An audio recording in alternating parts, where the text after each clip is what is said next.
Et si le problème n'était pas que Dieu ne veut pas vous bénir, mais que vous n'avez jamais appris à gérer ce qu'il place entre vos mains, écoutez attentivement cette vérité. Dieu ne vous appelle pas simplement à survivre. Il vous appelle à devenir un intendant fidèle de tout ce qu'il vous confie.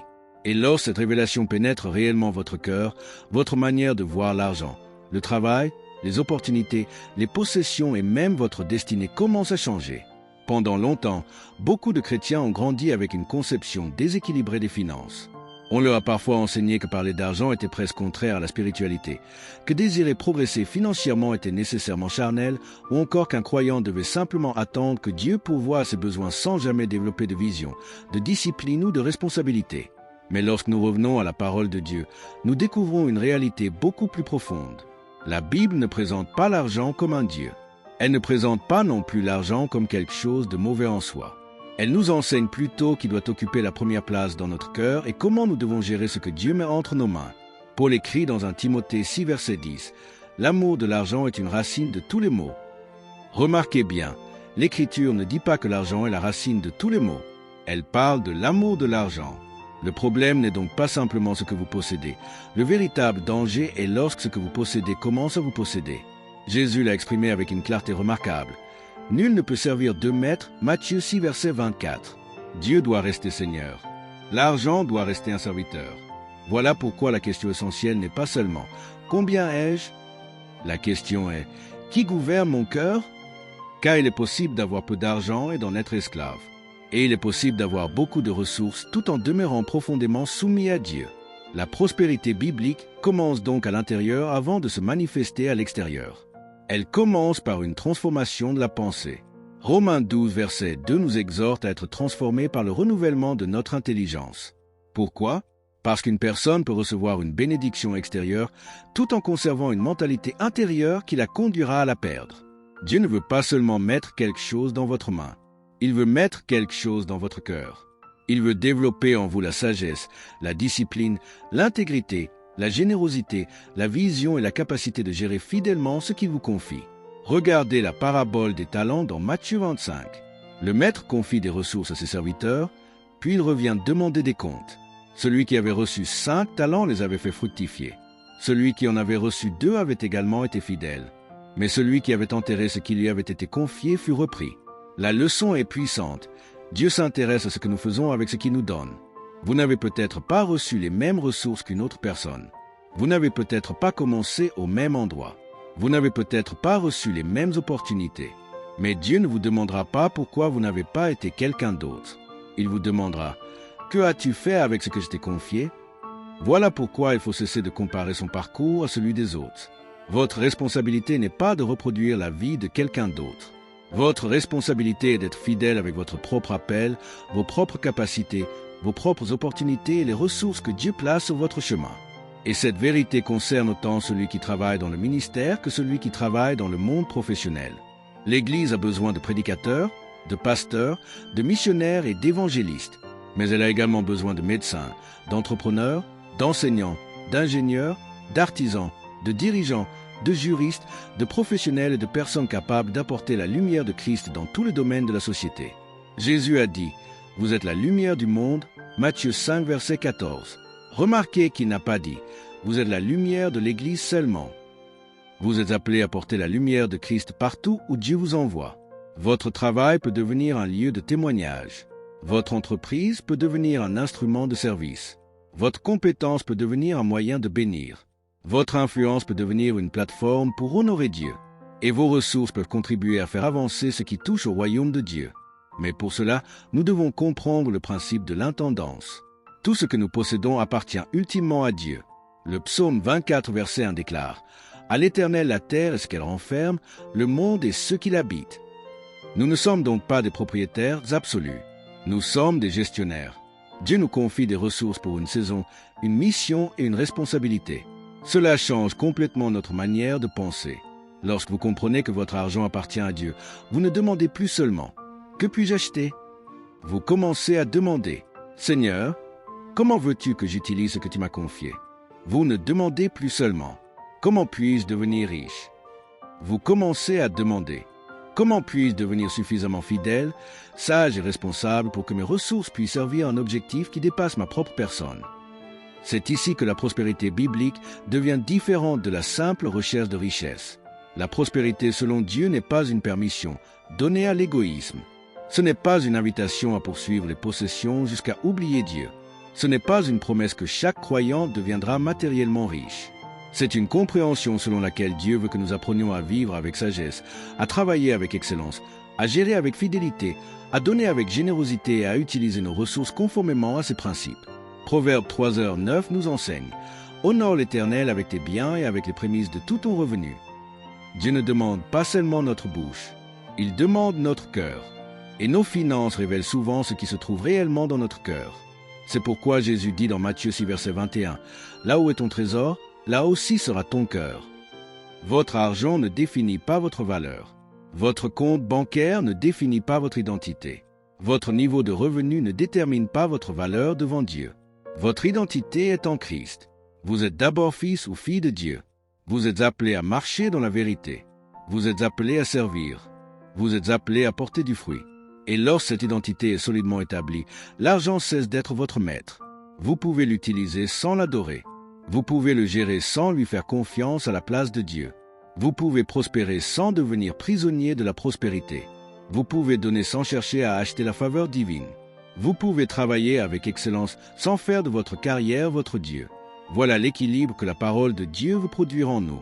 Et peut-être que quelqu'un qui écoute ce message porte aujourd'hui une mentalité héritée de la peur, de la pauvreté ou de la culpabilité. Peut-être avez-vous toujours pensé que parler de finances était spirituellement suspect.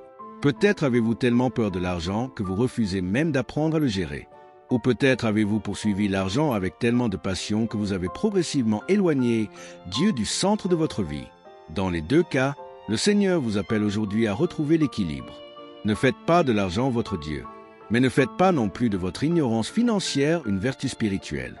Apprenez, travaillez, développez vos compétences, soyez disciplinés, soyez honnêtes, évitez les dettes irresponsables, gérez avec sagesse, soyez généreux, cherchez le conseil, investissez dans ce qui est utile, et surtout, placez toujours Dieu au-dessus de vos ressources.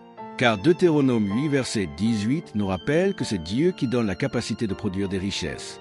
Cette capacité n'est pas donnée pour nourrir notre orgueil, mais pour accomplir ses desseins et demeurer dans son alliance. Ainsi, lorsque Dieu augmente votre capacité, ne laissez pas l'augmentation de vos ressources devenir la diminution de votre dépendance envers lui. Plus Dieu vous confie, plus votre responsabilité augmente. Plus votre influence grandit, plus votre intégrité doit grandir. Plus vos ressources augmentent, plus votre générosité doit être guidée par la sagesse. Et plus Dieu vous élève, plus votre cœur doit rester humble.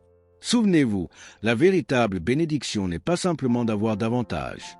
C'est de pouvoir recevoir davantage sans perdre celui qui vous a donné ce que vous avez. Alors ne priez pas seulement « Seigneur, donne-moi plus ». Priez aussi « Seigneur, rends-moi capable de gérer ce que tu veux me confier. Donne-moi la sagesse de Salomon, l'intégrité de Joseph, la fidélité des bons serviteurs et un cœur entièrement soumis à Christ. » Parce que Dieu ne cherche pas uniquement des personnes capables de recevoir. Il cherche des personnes capables de gérer fidèlement. Joseph a reçu une position, mais il avait auparavant développé son caractère.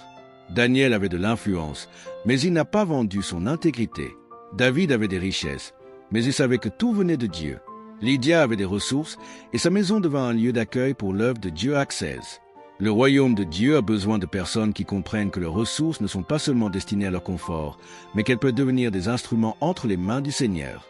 Alors aujourd'hui, changez votre manière de penser. Ne laissez ni la pauvreté, ni la richesse, ni la peur, ni l'ambition définir votre identité. Christ est votre identité. Votre travail est un terrain de témoignage. Votre argent est un outil. Vos compétences sont des ressources. Votre influence est une responsabilité. Et votre vie entière appartient à Dieu.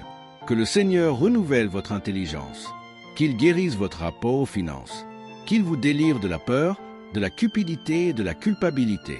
Qu'il vous donne une vision saine, une discipline nouvelle et une sagesse profonde. Et surtout, qu'il fasse de vous non seulement une personne bénie, mais un intendant fidèle, capable de transformer ce qui lui est confié en bénédiction pour sa famille, son prochain et l'avancement du royaume de Dieu. Car la question n'est finalement pas seulement « Combien Dieu peut-il mettre entre mes mains ?» La véritable question est « Puis-je devenir suffisamment fidèle pour que Dieu puisse me confier davantage sans que davantage ne m'éloigne de lui ?» Voilà le véritable cœur de l'intendance. Et lorsque Dieu devient votre source, votre argent cesse d'être votre maître. Il devient simplement un outil entre les mains d'un cœur consacré. Cherchez d'abord le royaume de Dieu et sa justice, et tout le reste trouvera sa juste place. Matthieu 6, verset 33. Que votre foi grandisse, que votre intelligence soit renouvelée, que votre caractère soit fortifié, et que tout ce que Dieu place entre vos mains serve finalement à révéler sa gloire. Et si ce qui bloquait votre destinée n'était pas le manque de ressources, mais la manière dont vous avez appris à les considérer, il existe des vérités que nous devons entendre encore et encore avant qu'elles descendent de notre intelligence jusque dans notre cœur. La foi grandit lorsque nous demeurons exposés à la parole de Dieu, car la foi vient de ce qu'on entend, et ce qu'on entend vient de la parole de Christ. Romains 10, verset 17. Certaines révélations ne produisent pas immédiatement leurs fruits. Elles doivent être méditées, répétées, pratiquées et finalement devenir une conviction intérieure. C'est pourquoi Dieu dit à Josué que ce livre de la loi ne s'éloigne point de ta bouche, médite-le jour et nuit, pour agir fidèlement selon tout ce qui est écrit. Josué 1, verset 8. Aujourd'hui, nous devons donc revenir à une vérité fondamentale. Dieu veut renouveler notre manière de penser. Parce qu'une pensée renouvelée produit des décisions renouvelées. Des décisions renouvelées produisent de nouvelles habitudes. Et de nouvelles habitudes peuvent conduire à une vie transformée. La Bible nous dit « Ne vous conformez pas au siècle présent, mais soyez transformés par le renouvellement de l'intelligence. » Romains 12, verset 2. Voilà pourquoi votre première bataille financière n'est pas nécessairement dans votre portefeuille. Elle peut commencer dans votre manière de penser. Mais attention, cela ne signifie pas que toute personne qui connaît des difficultés financières serait simplement responsable de sa situation ou manquerait de foi. La Bible reconnaît l'existence de circonstances complexes, de l'injustice, de l'oppression, des saisons difficiles et des épreuves. Jésus lui-même a déclaré « Vous avez toujours des pauvres avec vous » Matthieu 26, verset 11. Nous ne devons donc jamais mépriser celui qui traverse le manque. Nous devons plutôt comprendre ceci. Quelle que soit votre situation actuelle, Dieu peut commencer à renouveler votre intelligence et vous apprendre à marcher avec sagesse. Proverbe 23, verset 7 nous rappelle cette réalité, car il est comme les pensées de son âme. Ce que vous entretenez continuellement dans votre cœur influence votre manière de parler, de décider, de travailler, de donner, d'épargner et d'utiliser ce que Dieu vous confie. Si vous pensez constamment que vous êtes incapable, vous risquez de ne jamais développer les capacités que Dieu a placées en vous. Si vous pensez que vous ne pouvez rien apprendre, vous cesserez de progresser.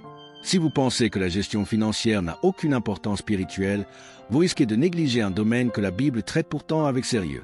Mais lorsque votre pensée commence à être alignée sur la parole, votre vision change.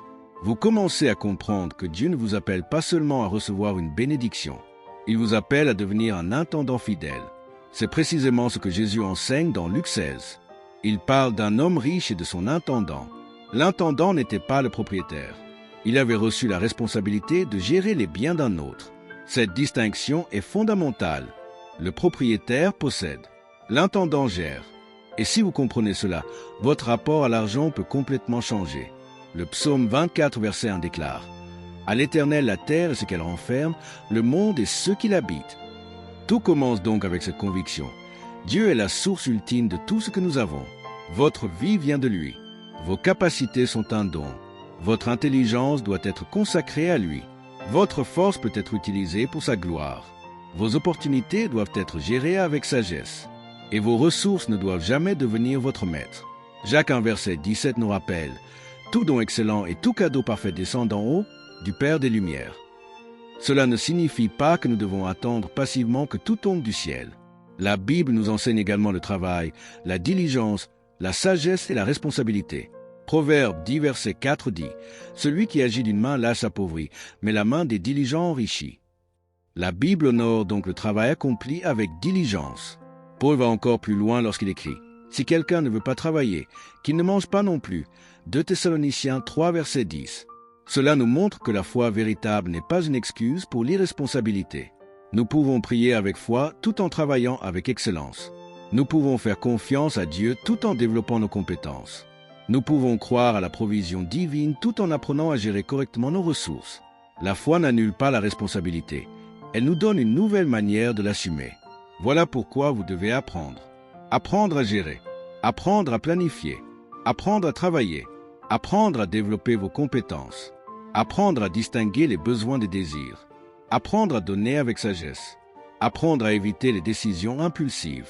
Proverbe 21, verset 5 déclare « Les projets de l'homme diligent ne mènent qu'à l'abondance, mais celui qui agit avec précipitation n'arrive qu'à la disette. » Remarquez le principe, la diligence et la planification comptent. Dieu peut vous donner une vision extraordinaire, mais vous devez apprendre à la gérer. Dieu peut vous donner une opportunité, mais vous devez être préparé pour la saisir. Dieu peut ouvrir une porte, mais vous devez avoir développé la maturité nécessaire pour y entrer. C'est pourquoi la prospérité biblique ne consiste pas simplement à demander « Seigneur, donne-moi davantage ». Elle consiste également à demander « Seigneur, forme-moi afin que je puisse gérer fidèlement ce que tu places entre mes mains ». C'est là que se trouve une différence essentielle entre la recherche de richesse et l'intendance selon Dieu. La recherche de richesse demande « Qu'est-ce que je peux obtenir ?» L'intendance demande « Qu'est-ce que Dieu veut que je fasse avec ce qu'il m'a confié ?» La première place l'homme au centre. La seconde replace Dieu au centre. Jésus dit dans Matthieu 6, verset 33, « Cherchez premièrement le royaume et la justice de Dieu, et toutes ces choses vous seront données par-dessus. » Voilà l'ordre divin. Dieu d'abord, son royaume d'abord, sa justice d'abord, et ensuite, les ressources doivent trouver leur juste place. Ne cherchez donc pas l'argent au point de perdre votre âme. Jésus pose une question qui traverse les siècles. Et que servirait-il à un homme de gagner tout le monde s'il perdait son âme? Marc 8, verset 36. Vous pouvez avoir une grande maison et un cœur vide. Vous pouvez avoir un compte bancaire rempli et une âme desséchée. Vous pouvez avoir de l'influence et manquer de caractère. Vous pouvez posséder des ressources et être pauvre en sagesse. La véritable richesse commence lorsque votre cœur appartient à Dieu. Proverbe 11, verset 4 déclare « Au jour de la colère, la richesse ne sert à rien, mais la justice délivre de la mort. » C'est pourquoi votre identité ne doit jamais dépendre de votre niveau financier. Vous n'êtes pas moins précieux parce que vous traversez une saison de manque. Et vous n'êtes pas supérieur parce que vous traversez une saison d'abondance. Votre valeur vient de Dieu. Éphésiens 1, verset 3 nous rappelle que Dieu nous a bénis de toute bénédiction spirituelle dans les lieux célestes en Christ. Votre première richesse est donc spirituelle. Votre première sécurité n'est pas votre compte bancaire. Votre première source n'est pas votre salaire. Votre première identité n'est pas votre profession. Votre source est Dieu. Votre identité est en Christ. Et lorsque cette vérité devient profondément enracinée en vous, l'argent retrouve sa place. Vous pouvez l'utiliser sans l'adorer. Vous pouvez le gérer sans lui faire confiance à la place de Dieu. Vous pouvez prospérer sans devenir esclave de la prospérité. Vous pouvez donner sans chercher à acheter la faveur de Dieu. Vous pouvez travailler avec ambition sans transformer votre carrière en idole. Car Jésus dit, « Gardez-vous avec soin de toute avarice, car la vie d'un homme ne dépend pas de ses biens, fût-il dans l'abondance. » Luc 12, verset 15. Voilà une parole qui doit libérer beaucoup de personnes. Vous possédez des biens, mais vos biens ne doivent pas vous posséder. Vous avez de l'argent, mais l'argent ne doit pas avoir votre cœur. Vous avez une entreprise, mais votre entreprise ne doit pas devenir votre Dieu. Vous avez une carrière, mais votre carrière ne doit pas remplacer votre appel. Vous avez des rêves, mais vos rêves doivent rester soumis à la volonté de Dieu. Et lorsque Dieu vous confie davantage, souvenez-vous que davantage signifie également davantage de responsabilité. Jésus dit dans Luc 12, verset 48, « On demandera beaucoup à qui l'on a beaucoup donné. » Cette parole détruit une conception superficielle de la bénédiction. Une augmentation n'est pas seulement une occasion de consommer davantage. Une promotion n'est pas seulement une occasion de paraître davantage. Une influence grandissante n'est pas seulement une occasion d'être admiré. Une bénédiction augmente aussi votre responsabilité. Joseph en est un magnifique exemple. Dieu l'a élevé de la prison au gouvernement de l'Égypte, mais Joseph n'a pas reçu cette position uniquement pour son confort personnel. Genèse 41, verset 41 rapporte que Pharaon lui confia l'autorité sur toute l'Égypte. Pourquoi? Parce que Joseph allait administrer une ressource qui permettrait de préserver des vies pendant une période de famine. Voilà l'intendance. Recevoir quelque chose de Dieu et l'utiliser pour un objectif qui dépasse votre propre personne. C'est également ce que nous voyons dans la vie de l'Église primitive.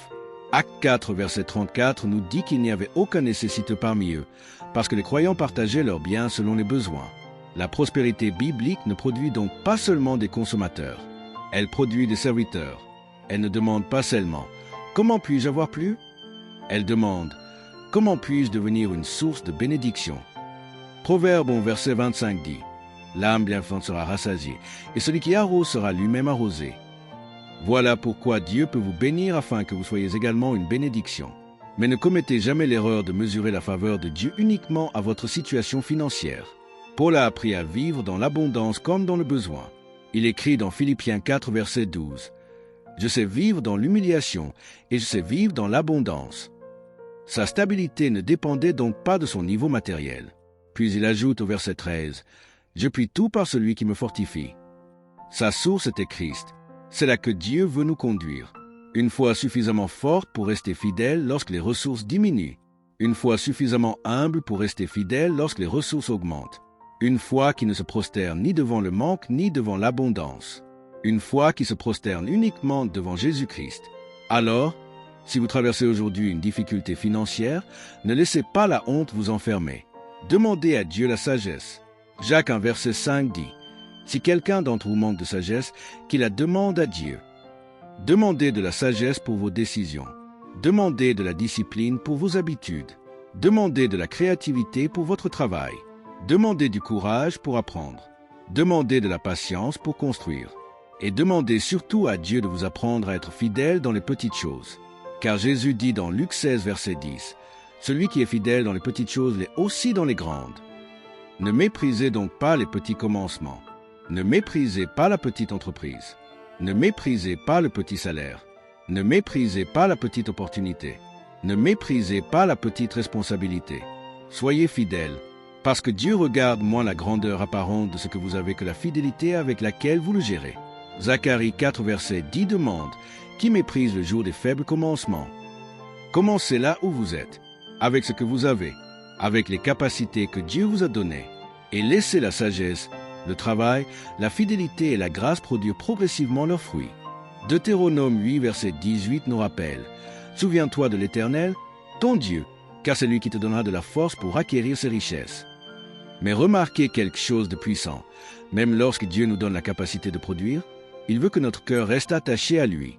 La bénédiction ne doit jamais remplacer la source. La provision ne doit jamais remplacer le pourvoyeur. Le don ne doit jamais remplacer le donateur. Et lorsque Dieu augmente vos ressources, que votre reconnaissance augmente également. Lorsque votre influence grandit, que votre humilité grandisse. Lorsque votre entreprise grandit, que votre intégrité grandisse. Lorsque vos revenus augmentent, que votre générosité soit également conduite par la sagesse. Lorsque les portes s'ouvrent, souvenez-vous de celui qui les a ouvertes. Car finalement, le véritable miracle n'est pas seulement que Dieu puisse mettre davantage entre vos mains. Le véritable miracle est qu'il puisse mettre davantage entre vos mains sans que votre cœur ne s'éloigne de lui. Voilà pourquoi aujourd'hui, ne demandez pas seulement « Seigneur, bénis-moi ». Dites plutôt « Seigneur, transforme-moi, renouvelle mon intelligence, corrige ma vision, enseigne-moi à travailler, enseigne-moi à gérer, enseigne-moi à donner, enseigne-moi à planifier, enseigne-moi à être fidèle. Et lorsque tu me confieras davantage, garde mon cœur entièrement attaché à toi. » Psaume 37, verset 5 dit, « Recommande ton sort à l'Éternel, mets en lui ta confiance, et il agira. » Alors, peuple de Dieu, relevez la tête. Ne laissez pas vos erreurs passées déterminer votre avenir. Ne laissez pas une saison difficile vous convaincre que votre histoire est terminée. Ne laissez pas le manque vous voler votre espérance. Et ne laissez pas l'abondance vous voler votre dépendance envers Dieu. Votre histoire n'est pas définie par votre situation financière actuelle. Votre avenir est entre les mains de Dieu et votre responsabilité aujourd'hui est de marcher dans la sagesse, la foi, le travail, la fidélité et l'obéissance. Changez votre manière de penser. Changez votre manière de gérer. Changez votre manière de voir les ressources. Mais surtout, gardez Christ au centre. Car lorsque Dieu devient votre véritable trésor, l'argent retrouve sa juste place. Et lorsque votre cœur appartient entièrement au Seigneur, ce que vous avez entre les mains peut devenir un instrument de bénédiction pour votre famille, votre communauté, votre génération et l'avancement de l'Évangile.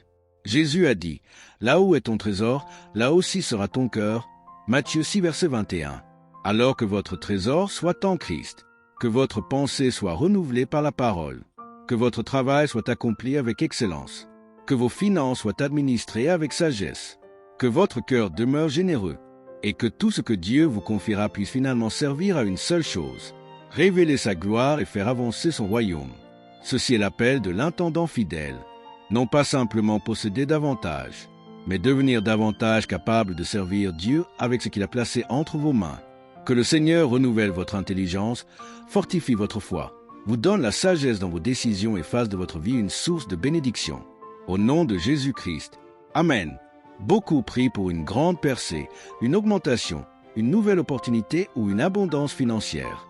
Mais avant de demander à Dieu de placer davantage entre vos mains, il existe une question beaucoup plus profonde que chaque croyant devrait se poser. Suis-je fidèle avec ce que Dieu m'a déjà confié? Jésus nous donne une réponse directe dans Luc 16, verset 10. Celui qui est fidèle dans les petites choses l'est aussi dans les grandes, et celui qui est injuste dans les petites choses l'est aussi dans les grandes. Cette parole révèle un principe du royaume. Dieu regarde notre fidélité avant de regarder l'importance apparente de ce que nous possédons. Le monde mesure souvent la réussite par la quantité. Dieu regarde le cœur. Le monde demande « Combien as-tu » Dieu demande « Que fais-tu avec ce que je t'ai confié » C'est une différence fondamentale. Un homme peut avoir beaucoup et être incapable de gérer correctement ce qu'il possède.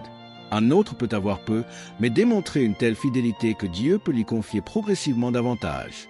Proverbe 28, verset 20 dit « Un homme fidèle est comblé de bénédictions. » La fidélité est donc une véritable richesse spirituelle. Et lorsque Jésus poursuit son enseignement dans Luc 16, verset 11, il déclare « Si donc vous n'avez pas été fidèle dans les richesses injustes, qui vous confiera les véritables ?» Remarquez la profondeur de cette déclaration. Jésus établit une distinction entre les richesses matérielles et les véritables richesses. Cela signifie que l'argent n'est pas la richesse ultime. L'argent peut acheter certaines choses, mais il ne peut pas acheter la paix du cœur. Il peut permettre de construire une maison, mais il ne peut pas construire une famille unie. Il peut financer un projet, mais il ne peut pas donner une destinée. Il peut faciliter certaines choses, mais il ne peut pas produire la présence de Dieu. Il peut offrir du confort, mais il ne peut pas remplacer la joie qui vient du Saint-Esprit. Proverbe 11, verset 4 nous rappelle « Au jour de la colère, la richesse ne sert à rien, mais la justice délivre de la mort. » Voilà pourquoi vous devez remettre l'argent à sa juste place. L'argent est un outil, pas un maître. Il peut être utile, il peut être nécessaire. Il peut servir une vision, il peut soutenir une famille, il peut contribuer à une œuvre, il peut répondre à des besoins, mais il ne doit jamais occuper la place qui appartient à Dieu. Jésus l'affirme clairement dans Matthieu 6, verset 24. Vous ne pouvez servir Dieu et Mammon. Le problème n'est donc pas simplement de posséder de l'argent. Le problème apparaît lorsque l'argent commence à réclamer votre confiance, votre sécurité, votre attention et votre obéissance. C'est alors que ce qui devait être un outil devient un maître. Et lorsqu'une personne commence à penser « Si j'ai assez d'argent, je serai enfin en sécurité », elle risque de placer dans l'argent une confiance qui devrait appartenir à Dieu. Mais David déclare dans Psaume 20, verset 8 « Ceux-ci s'appuient sur leurs chars, ceux-là sur leurs chevaux. Nous invoquons le nom de l'Éternel, notre Dieu. » Notre sécurité ultime ne vient donc pas de ce que nous possédons. Notre sécurité vient de celui qui possède toutes choses. C'est pourquoi il faut développer le cœur d'un intendant. Un intendant comprend quelque chose que beaucoup de personnes oublient. Tout ce qu'il possède n'est pas nécessairement à lui dans le sens absolu. Psaume 24, verset 1 déclare « À l'Éternel la terre et ce qu'elle renferme, le monde et ceux qui l'habitent. » Si tout appartient à Dieu, alors ma responsabilité n'est pas de demander uniquement « Qu'est-ce que je veux faire avec mon argent ?»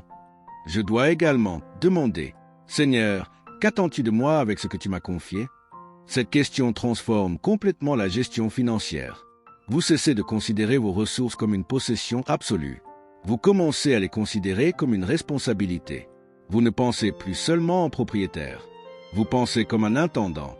Et l'intendant fidèle ne fait pas ce qui lui plaît simplement parce qu'il a les moyens de le faire. Il cherche à comprendre la volonté du propriétaire. C'est exactement le principe enseigné dans 1 Corinthiens 4, verset 2. Du reste, ce qu'on demande des dispensateurs, c'est qu'ils soient trouvés fidèles. Dieu recherche donc la fidélité. Pas simplement l'apparence, pas simplement la grandeur, pas simplement le succès visible. La fidélité. Vous pouvez être fidèle avec une petite somme. Vous pouvez être fidèle avec une petite entreprise. Vous pouvez être fidèle avec une petite responsabilité. Vous pouvez être fidèle avec une petite opportunité. Et ne sous-estimez jamais ce que Dieu peut faire avec une personne fidèle. Jésus dit dans Luc 16, verset 10 que celui qui est fidèle dans les petites choses le sera aussi dans les grandes. Cela signifie que les petites décisions de votre vie ne sont pas insignifiantes. La manière dont vous gérez une petite somme révèle quelque chose. La manière dont vous honorez une petite responsabilité révèle quelque chose. La manière dont vous tenez une promesse révèle quelque chose. La manière dont vous traitez les personnes qui ne peuvent rien vous apporter révèle quelque chose. La manière dont vous utilisez votre temps révèle quelque chose. La manière dont vous gérez ce que personne ne voit révèle quelque chose. La fidélité se construit souvent dans le secret avant d'être récompensée en public. Jésus dit dans Matthieu 6, verset 4 que le Père, qui voit dans le secret, récompense. Alors ne cherchez pas seulement à impressionner les hommes. Cherchez à être approuvé par Dieu. Car un jour, ce ne seront pas les apparences qui parleront. Votre fidélité parlera. Votre caractère parlera. Votre obéissance parlera. Votre gestion parlera. Votre amour parlera. Votre service parlera. Et Dieu connaît tout ce qui est fait dans le secret. Mais il existe une autre vérité essentielle dans Luc 16. Jésus dit au verset 12, « Et si vous n'avez pas été fidèle dans ce qui est à autrui, qui vous donnera ce qui est à vous ?» Cette parole nous enseigne la responsabilité. Avant de chercher à posséder davantage, apprenez à être fidèle avec ce qui vous est confié. Si quelqu'un vous confie une responsabilité, honorez-la.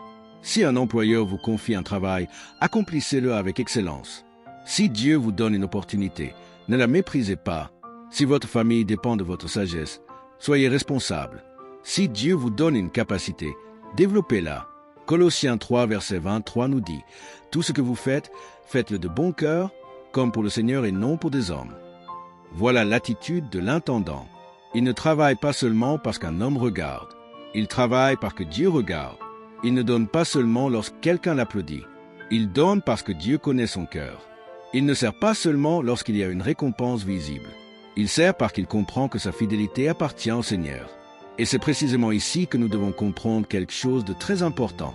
Ne laissez pas vos ressources actuelles déterminer la grandeur de votre vision spirituelle. Votre portefeuille peut être limité aujourd'hui, mais Dieu n'est pas limité.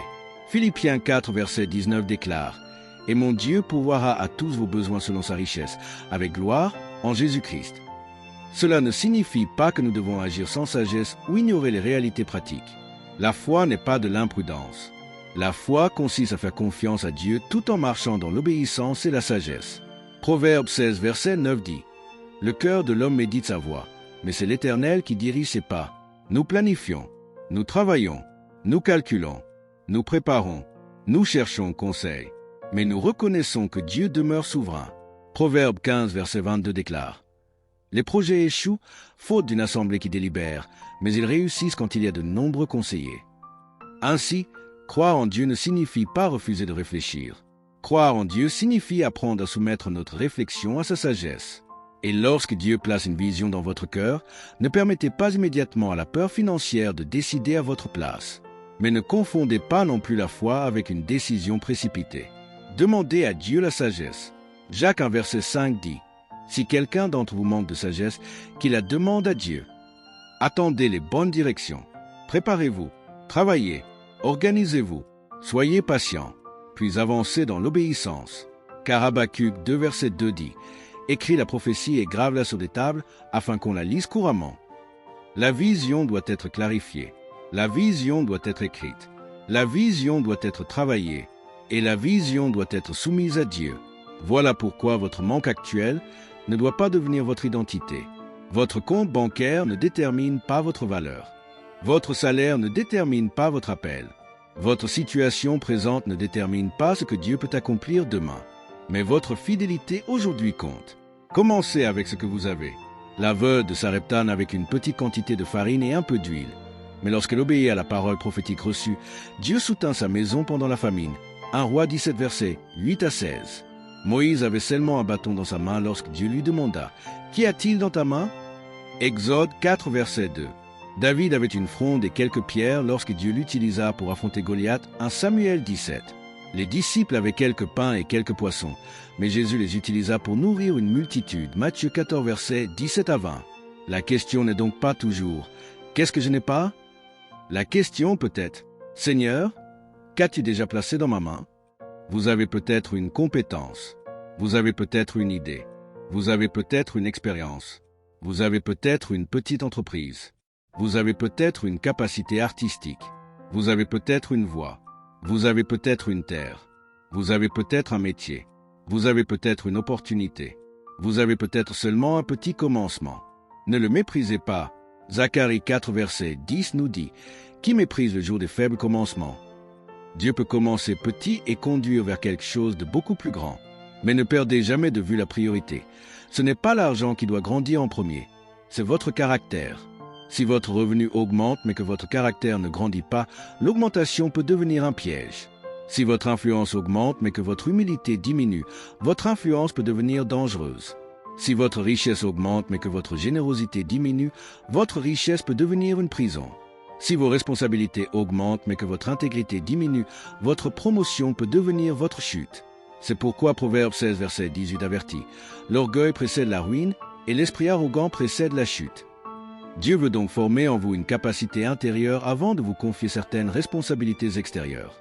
Joseph a été formé dans l'ombre avant d'être élevé au palais. David a été formé dans les champs avant d'être établi sur le trône. Moïse a passé des années dans le désert avant de conduire Israël.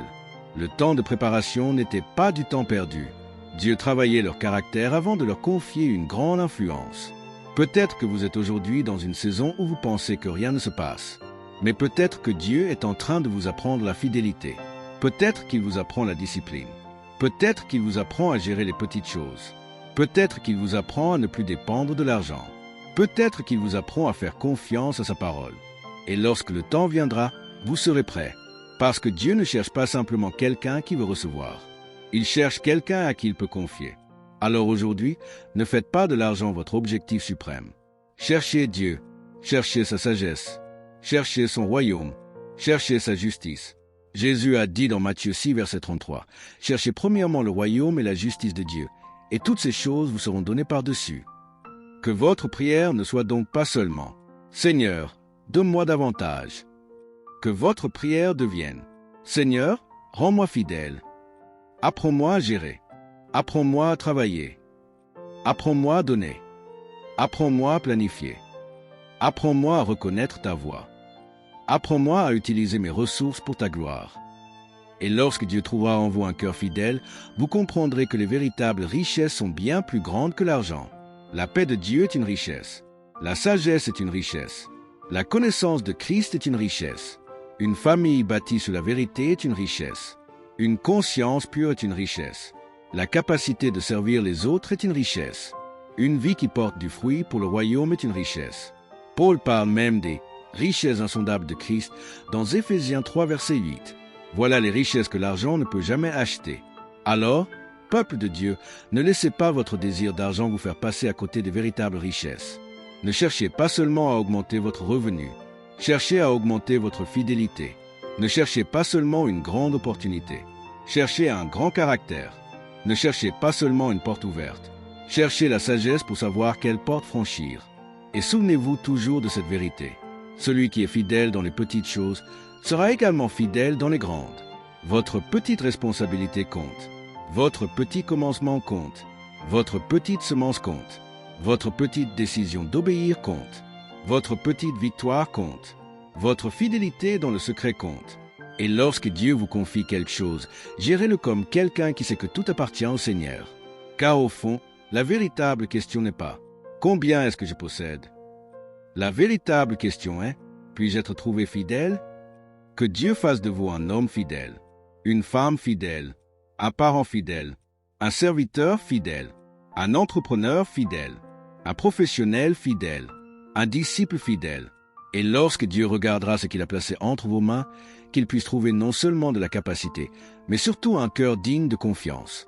Que votre argent reste votre serviteur. Que votre cœur appartienne à Dieu. Que votre vision soit guidée par sa parole.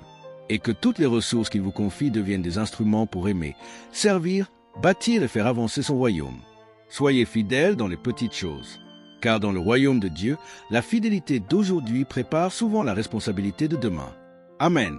Jésus nous enseigne un principe puissant dans Luc 16, verset 10. Celui qui est fidèle dans les moindres choses l'est aussi dans les grandes. Cette parole ne concerne pas seulement l'argent. Elle révèle un principe général du royaume. La fidélité dans les petites choses prépare notre capacité à porter de plus grandes responsabilités. L'argent, dans cette perspective, devient un terrain d'apprentissage. Ce n'est pas nécessairement la chose la plus importante de votre vie, mais c'est un domaine dans lequel votre cœur, votre discipline, votre confiance et votre obéissance peuvent être révélés. Jésus poursuit dans Luc 16, verset 11. « Si donc vous n'avez pas été fidèle dans les richesses injustes, qui vous confiera les véritables ?» Remarquez l'expression « les véritables richesses ». Jésus nous montre ainsi que les ressources matérielles ne constituent pas la richesse ultime. Il existe des choses infiniment plus précieuses que l'argent. La foi, la sagesse, la paix, l'intégrité, la connaissance de Dieu, la maturité spirituelle, le caractère, l'amour et la capacité de servir le royaume. Proverbe 16, verset 16 dit « Combien il vaut mieux acquérir la sagesse que l'or ?» Voilà pourquoi Dieu ne veut pas seulement remplir vos mains. Il veut former votre cœur. Il ne veut pas simplement augmenter vos ressources. Il veut augmenter votre capacité à les gérer. Il ne veut pas seulement vous donner davantage. Il veut vous apprendre à demeurer fidèle lorsque davantage arrive. C'est là que beaucoup se trompent. Ils pensent que la prospérité consiste uniquement à recevoir. Mais dans la pensée biblique, la bénédiction est inséparable de la responsabilité. Deutéronome 8, verset 18 nous rappelle « Souviens-toi de l'Éternel, ton Dieu, car c'est lui qui te donnera de la force pour acquérir ses richesses. » Dieu peut donner la capacité. Dieu peut ouvrir une porte. Dieu peut donner une idée. Dieu peut créer une opportunité. Mais ensuite, il faut gérer, travailler, apprendre, planifier à agir avec sagesse. Proverbe 21, verset 5 déclare « Les projets de l'homme diligent ne mènent qu'à l'abondance, mais celui qui agit avec précipitation n'arrive qu'à la disette. » La foi biblique n'est donc pas l'ennemi de la sagesse financière. Au contraire, la sagesse fait partie de la maturité spirituelle. Cependant, il faut comprendre quelque chose de très important. Faire confiance à Dieu dans vos finances ne signifie pas croire que chaque difficulté disparaîtra miraculeusement sans aucune action de votre part. Dieu peut vous donner une direction, mais vous devez marcher. Dieu peut vous donner une idée, mais vous devez la développer. Dieu peut vous donner une opportunité, mais vous devez la saisir avec discernement. Dieu peut vous donner une semence, mais vous devez savoir quoi en faire. Ecclésiaste 11, verset 6 dit « Dès le matin sème ta semence, et le soir ne laisse pas reposer ta main. » La foi agit, la foi avance, la foi obéit, la foi travaille avec la sagesse que Dieu donne. Et lorsque nous parlons de foi, nous devons également éviter une erreur. Mesurer la foi d'une personne uniquement parce qu'elle donne financièrement. La Bible ne nous enseigne pas à manipuler les croyants par la peur ou la culpabilité.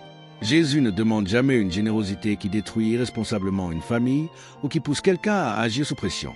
Paul dit clairement dans 2 Corinthiens 9, verset 7, que chacun donne comme il a résolu en son cœur, sans tristesse ni contrainte, car Dieu aime celui qui donne avec joie. La vraie générosité vient donc d'un cœur libre. Elle ne vient pas de la manipulation. Elle ne vient pas de la peur. Elle ne vient pas de la comparaison. Elle vient d'une compréhension profonde de la grâce de Dieu. Et lorsque nous comprenons que tout vient de Dieu, notre attitude change. Nous cessons de dire uniquement « c'est mon argent ». Nous commençons à demander « Seigneur, comment veux-tu que j'utilise ce que tu m'as confié ?» Psaume 24, verset 1 déclare « À l'Éternel la terre et ce qu'elle renferme, le monde et ceux qui l'habitent. » Voilà le cœur de l'intendance. Vous n'êtes pas simplement un consommateur. Vous êtes un gestionnaire de ce que Dieu place entre vos mains. Votre temps appartient à Dieu. Vos capacités doivent servir Dieu. Votre influence doit glorifier Dieu. Vos ressources doivent être administrées avec sagesse. Et lorsque cette vérité devient réelle dans votre cœur, l'argent perd progressivement son pouvoir d'asservissement. Jésus dit dans Matthieu 6, verset 24, « Vous ne pouvez servir Dieu et Mammon. » Le problème n'est pas simplement l'argent. Le problème, c'est lorsque l'argent devient une source de sécurité supérieure à Dieu. Lorsque vous commencez à penser « Si j'ai suffisamment d'argent, je n'aurai plus besoin de faire confiance à Dieu. » C'est là que le danger commence, car votre sécurité ne doit jamais être construite sur ce que vous possédez. Proverbe 11, verset 28 dit « Celui qui se confie dans ses richesses tombera. » Votre confiance doit être placée dans le Seigneur. Psaume 37, verset 5 dit « Recommande ton sort à l'Éternel, mets en lui ta confiance, et il agira. » Voilà pourquoi nous devons apprendre à faire confiance à Dieu dans chaque domaine de notre existence. Mais cette confiance doit grandir progressivement. Vous n'apprenez pas la maturité en un seul jour. Vous commencez avec de petites décisions. Vous apprenez à gérer correctement ce que vous avez aujourd'hui. Vous apprenez à éviter le gaspillage. Vous apprenez à honorer vos engagements. Vous apprenez à travailler avec excellence. Vous apprenez à épargner avec sagesse. Vous apprenez à donner avec un cœur sincère. Vous apprenez à ne pas vivre uniquement pour paraître. Proverbe 13, verset 11 dit « La richesse mal acquise diminue, mais celui qui amasse peu à peu l'augmente. » Il y a donc une puissance dans les petits commencements. Ne méprisez pas ce que vous avez aujourd'hui simplement parce que ce n'est pas encore ce que vous espérez avoir demain. Zacharie 4, verset 10 demande « Qui méprise le jour des faibles commencements ?» Dieu peut travailler avec un petit commencement. Moïse n'avait qu'un bâton. David n'avait qu'une fronde. La veuve de Sarepta n'avait qu'un peu de farine et d'huile. Les disciples avaient quelques pains et quelques poissons. Mais entre les mains de Dieu, ce qui paraît insignifiant peut devenir un instrument extraordinaire. Matthieu 14, verset 20 nous dit qu'après le miracle de la multiplication des pains, tous mangèrent et furent rassasiés. La question n'est donc pas toujours « Combien ai-je » La question est souvent « Que vais-je faire fidèlement avec ce que j'ai » Peut-être que vous n'avez pas encore beaucoup, mais soyez fidèles. Peut-être que votre entreprise est encore petite. Soyez fidèles. Peut-être que votre ministère commence à peine. Soyez fidèles. Peut-être que vos revenus sont limités. Soyez fidèles. Peut-être que votre influence est faible aujourd'hui. Soyez fidèles, parce que Dieu regarde le cœur avant de regarder la taille du résultat. 1 Samuel 16, verset 7 nous rappelle « L'homme regarde à ce qui frappe les yeux, mais l'Éternel regarde au cœur. » Et c'est précisément pour cette raison que nous devons arrêter de comparer notre parcours à celui des autres. Vous ne connaissez pas toute leur histoire. Vous ne connaissez pas leurs sacrifices. Vous ne connaissez pas leurs responsabilités. Vous ne connaissez pas leurs combats. Vous ne connaissez pas les saisons que Dieu leur a fait traverser. Votre responsabilité n'est pas de reproduire la vie d'un autre. Votre responsabilité est d'être fidèle à Dieu avec ce qu'il vous a confié. Galates 6, verset 4 dit que chacun examine ses propres œuvres. Regardez donc votre propre vie. Que pouvez-vous améliorer? Comment gérez-vous votre temps? Comment gérez-vous vos ressources? Comment travaillez-vous? Comment traitez-vous les personnes qui vous servent? Comment utilisez-vous vos compétences? Que faites-vous avec les opportunités que Dieu vous donne? La fidélité commence souvent par des questions simples, et elle se manifeste dans des décisions concrètes. C'est pourquoi Proverbe 3, verset 9 nous dit « Honore l'Éternel avec tes biens et avec les prémices de tout ton revenu. » L'argent doit donc être replacé sous l'autorité de Dieu. Mais souvenez-vous, Dieu ne cherche pas simplement votre argent, il cherche votre cœur. Jésus l'explique dans Matthieu 6, verset 21. « Là où est ton trésor, là aussi sera ton cœur. » Votre manière de gérer vos ressources révèle donc quelque chose de votre cœur. Non pas parce que l'argent définit votre valeur, mais parce que vos priorités se manifestent dans la manière dont vous utilisez ce qui vous est confié. Alors posez-vous cette question. Qu'est-ce qui possède réellement mon cœur? Est-ce Christ? Est-ce la peur? Est-ce le besoin de paraître? Est-ce la comparaison? Est-ce la recherche constante de sécurité? Est-ce l'amour du confort? Ou est-ce le désir de glorifier Dieu? Car Paul avertit dans 1 Timothée 6, verset 10, « L'amour de l'argent est une racine de tous les maux. » Remarquez bien, la Bible ne dit pas que l'argent est la racine de tous les maux. Elle parle de l'amour de l'argent. L'argent peut être utilisé pour faire le bien, mais lorsqu'il devient l'objet de notre amour, il peut progressivement prendre une place qui appartient à Dieu. Voilà pourquoi vous devez être capable de posséder des ressources sans laisser les ressources vous posséder. Avoir de l'argent sans adorer l'argent. Utiliser l'argent sans servir l'argent. Gérer l'argent sans placer votre confiance dans l'argent. Et surtout, recevoir sans oublier la source. Deutéronome 8, verset 18 nous rappelle encore que c'est Dieu qui donne la capacité d'acquérir des richesses. Alors si Dieu vous élève, restez humble. Si Dieu vous donne davantage, restez généreux. Si Dieu vous confie une entreprise, restez intègre. Si Dieu vous donne de l'influence, restez serviteur. Si Dieu vous ouvre une porte, donnez-lui la gloire. Parce que la véritable prospérité n'est pas simplement d'avoir davantage dans vos mains. La véritable prospérité, selon la perspective biblique, c'est de pouvoir recevoir, gérer et utiliser ce que Dieu vous confie sans perdre votre cœur. Et voici la question que je veux vous laisser aujourd'hui. Si Dieu augmentait vos ressources demain, votre caractère serait-il suffisamment solide pour supporter cette augmentation? Si la réponse est non, ne vous découragez pas. Demandez à Dieu de vous former. Demandez-lui la sagesse. Demandez-lui la discipline. Demandez-lui la maturité. Demandez-lui de renouveler votre intelligence. Romains 12, verset 2 dit « Soyez transformés par le renouvellement de l'intelligence. » Parce que Dieu veut d'abord transformer l'intérieur avant de changer certaines circonstances extérieures. Alors ne cherchez pas seulement une plus grande bénédiction. Cherchez à devenir une personne plus fidèle. Ne demandez pas seulement « Seigneur, donne-moi plus ».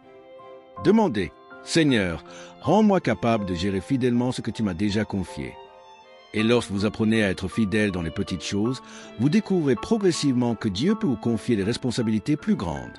Luc 16, verset 10 demeure la clé. Celui qui est fidèle dans les moindres choses l'est aussi dans les grandes.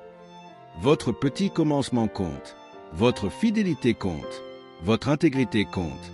Votre discipline compte. Votre générosité compte. Votre obéissance compte. Et surtout, votre cœur compte. Que Dieu ne fasse pas seulement de vous quelqu'un qui possède davantage. Qu'il fasse de vous quelqu'un à qui il peut faire confiance. Que vos ressources servent votre famille. Que votre travail serve les autres. Que vos compétences servent votre génération. Que votre générosité participe à l'œuvre de Dieu. Et que tout ce que vous recevez puisse finalement contribuer à quelque chose de plus grand que vous-même. Car lorsque Dieu devient votre trésor, l'argent retrouve sa juste place. Et lorsque Christ demeure votre source, vous pouvez traverser aussi bien les saisons d'abondance que les saisons de manque sans perdre votre foi. Paul disait dans Philippiens 4, verset 12, « Je sais vivre dans l'humiliation et je sais vivre dans l'abondance. » Voilà la maturité. Ne pas être contrôlé par le manque. Ne pas être enivré par l'abondance. Mais demeurer attaché à Christ dans toutes les saisons.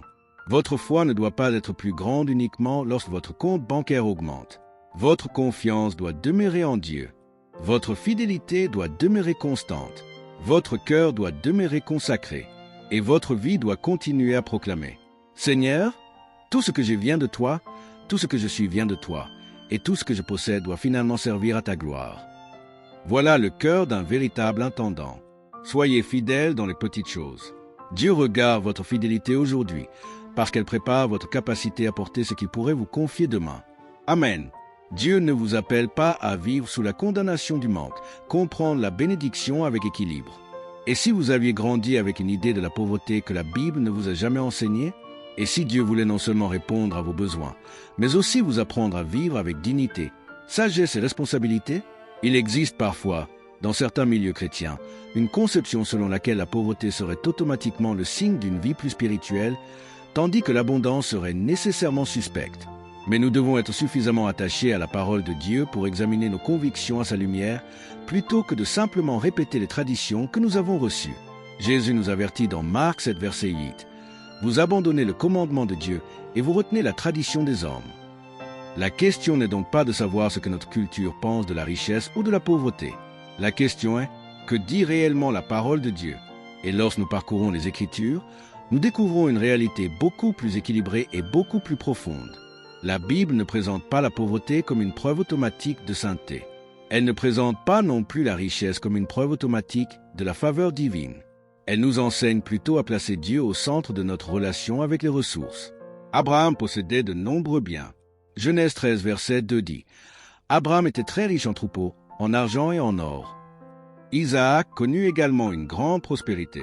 Genèse 26, verset 13 déclare « Cet homme devint grand et il alla toujours en grandissant, jusqu'à ce qu'il fût devenu fort riche. » Job, avant son épreuve, possédait également de grandes richesses, et après son épreuve, Dieu restaura sa situation.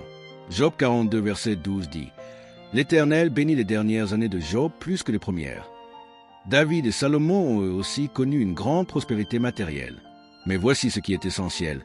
Leur richesse n'était pas leur Dieu. C'est là que se trouve la véritable question.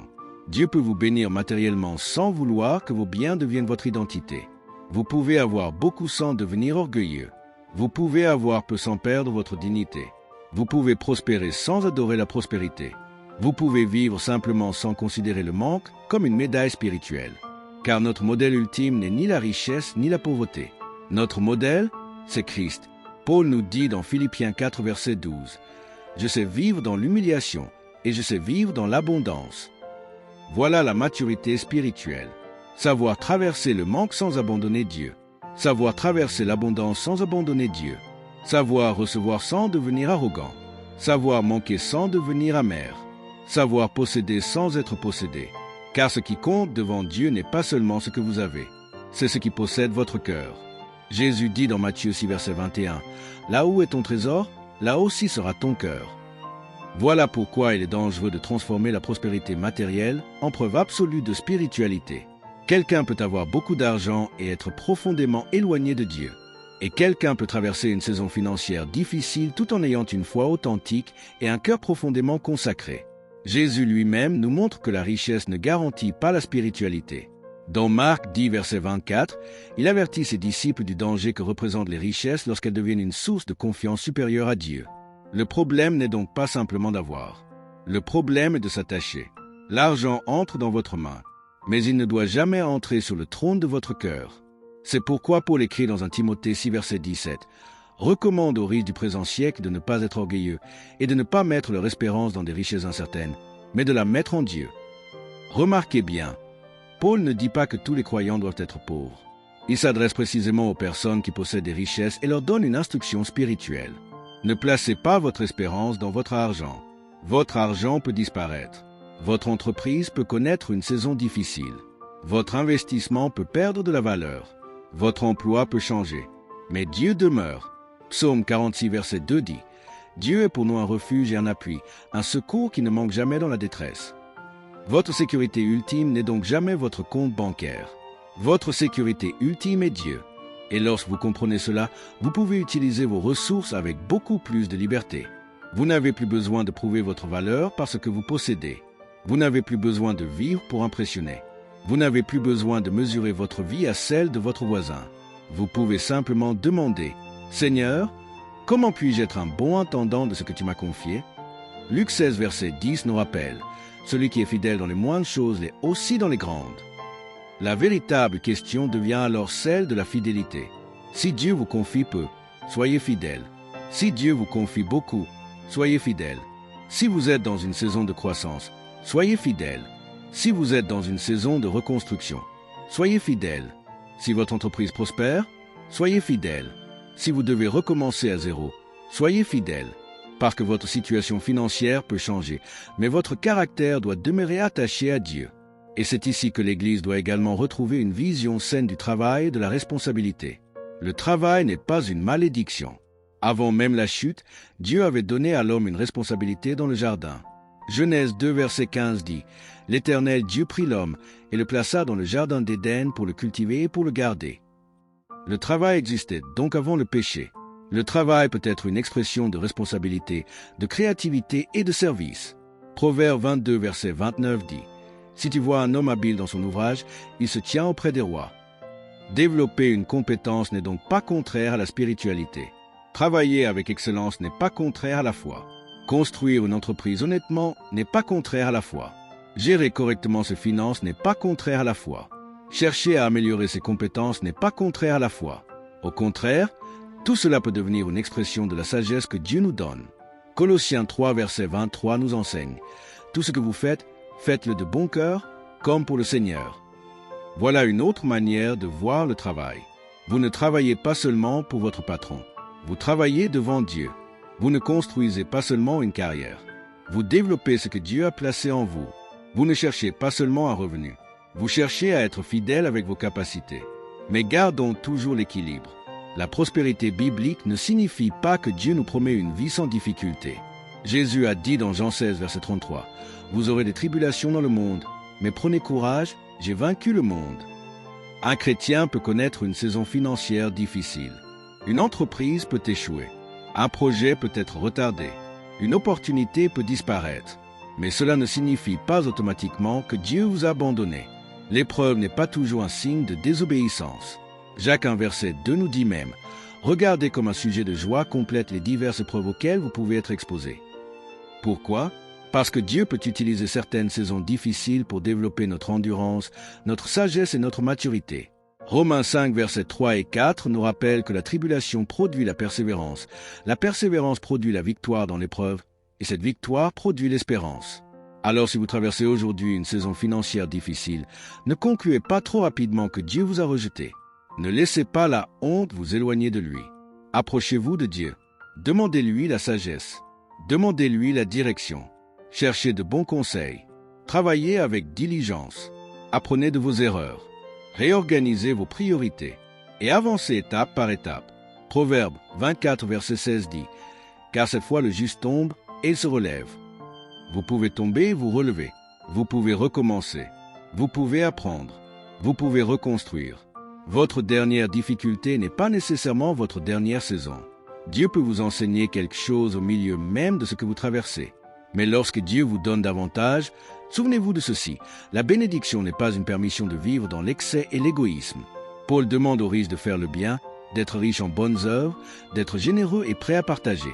1 Timothée 6, versets 18 et 19 nous encourage à mettre notre espérance en Dieu et à être généreux. Voilà une prospérité qui a du sens. une prospérité qui produit de la générosité, une prospérité qui soutient les familles, une prospérité qui crée des emplois honnêtes, une prospérité qui aide les personnes vulnérables, une prospérité qui finance des projets utiles, une prospérité qui permet de servir, une prospérité qui glorifie Dieu. Dieu ne vous bénit pas uniquement pour que vous puissiez dire « Regardez ce que j'ai ». Il peut vous bénir afin que votre vie puisse dire « Regardez ce que Dieu peut faire à travers une personne qui lui appartient ». 2 Corinthiens 9, verset 8 déclare « Dieu peut vous combler de toutes sortes de grâces, afin que, possédant toujours en toutes choses de quoi satisfaire à tous vos besoins, vous ayez encore en abondance pour toute bonne œuvre. » Remarquez la finalité. Pour toute bonne œuvre, la bénédiction doit pouvoir devenir une bénédiction pour quelqu'un d'autre. C'est là que l'intendance rejoint la mission. Et peut-être qu'aujourd'hui Dieu ne vous demande pas « Pourquoi n'as-tu pas davantage ?» Peut-être vous demande-t-il « Que fais-tu avec ce que je t'ai déjà donné ?» Votre temps, votre énergie, votre intelligence, votre métier, votre famille, vos ressources, votre influence, vos dons, votre opportunité, votre voix, votre expérience, tout cela peut devenir un instrument entre les mains de Dieu. Alors ne méprisez pas votre saison actuelle. Si elle est petite, soyez fidèle.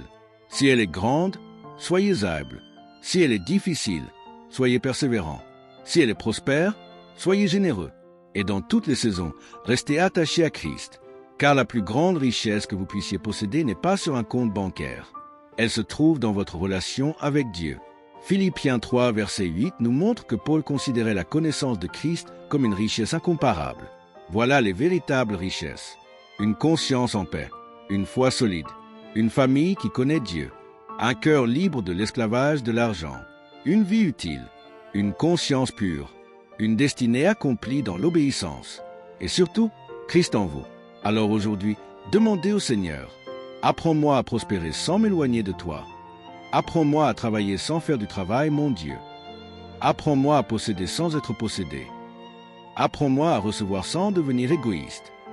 Apprends-moi à donner sans chercher les applaudissements. Apprends-moi à gérer avec sagesse. Et si tu augmentes ce que tu as placé entre mes mains, augmente aussi mon caractère, ma sagesse, mon humilité et ma fidélité. » Voilà une prière que Dieu peut utiliser pour transformer profondément votre vie. Car le but ultime n'est pas de devenir riche. Le but est de devenir fidèle. Et lorsque Dieu vous confie davantage, que votre vie puisse devenir un témoignage vivant de cette vérité. Tout ce que je viens de Dieu, tout ce que je suis dépend de Dieu, et tout ce que je possède doit pouvoir servir les desseins de Dieu. Que votre prospérité ne soit jamais votre identité. Que votre pauvreté ne soit jamais votre honte. Que votre compte bancaire ne soit jamais votre Dieu. Que votre travail ne soit jamais votre maître. Que votre ambition ne soit jamais plus grande que votre amour pour Christ. Et que, dans l'abondance comme dans le manque, vous puissiez dire avec Paul, « J'ai appris à être content de l'état où je me trouve. » Philippiens 4, verset 11. Parce que finalement, la plus grande preuve de prospérité n'est pas ce que vous avez dans vos mains, mais ce que Dieu a produit dans votre cœur. Soyez fidèles, soyez sages, travaillez avec excellence, donnez avec joie, gérez avec intégrité, et gardez Christ au centre de tout. Alors vos ressources pourront devenir un instrument de bénédiction, sans jamais devenir le maître de votre âme. Amen. Bien-aimés, si ce message a parlé à votre cœur, retenez ceci. Dieu ne vous appelle pas simplement à rechercher des richesses. Il vous appelle à devenir un fidèle intendant de tout ce qu'il place entre vos mains. Ne laissez jamais l'argent devenir votre maître. Que Christ demeure votre source, votre sécurité et votre trésor. Si vous traversez actuellement une saison difficile, ne perdez pas courage. Votre situation actuelle ne définit pas votre destinée. Continuez à apprendre, à travailler avec sagesse, à prier, à avancer et à rester fidèle à Dieu. Et si Dieu vous ouvre une saison d'abondance, souvenez-vous que la bénédiction n'est pas seulement destinée à vous enrichir, mais aussi à vous rendre capable de servir, donner, construire, soutenir et bénir les autres. Comme nous le rappelle 2 Corinthiens 9, verset 8, Dieu peut vous combler de toutes sortes de grâces, afin que, possédant toujours en toutes choses de quoi satisfaire à tous vos besoins, vous ayez encore en abondance pour toute bonne œuvre. Alors, ne demandez pas seulement à Dieu, « Seigneur, donne-moi davantage ». Dites plutôt, « Seigneur, rends-moi fidèle avec ce que tu m'as déjà confié. Donne-moi la sagesse de le gérer, la discipline de le développer, la générosité de le partager et l'humilité de toujours me souvenir que tout vient de toi. » Et souvenez-vous de cette vérité. Ce n'est pas la quantité entre vos mains qui détermine votre valeur, mais la fidélité avec laquelle vous gérez ce que Dieu vous a confié. Prions. Père céleste, nous te remercions pour ta parole.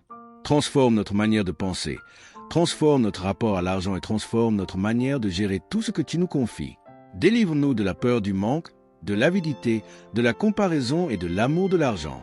Donne-nous la sagesse, la discipline, l'intégrité et un cœur généreux. Apprends-nous à travailler avec excellence, à donner avec joie, à gérer avec sagesse et à demeurer fidèles dans toutes les saisons. Que nos ressources ne deviennent jamais notre Dieu, mais qu'elles puissent être utilisées pour ta gloire et pour faire du bien autour de nous. Au nom de Jésus-Christ. Amen. Si ce message vous a édifié, abonnez-vous à Michel Chanel, activez la cloche et partagez cette vidéo avec quelqu'un qui a besoin d'entendre cette parole aujourd'hui. Écrivez dans les commentaires. Seigneur, rends-moi fidèle avec ce que tu m'as confié. Que cette parole ne reste pas simplement une vidéo que vous avez regardée, qu'elle devienne une vérité que vous vivez. Merci d'avoir été avec nous sur Michel Chanel, votre espace de foi, de révélation biblique et de transformation spirituelle.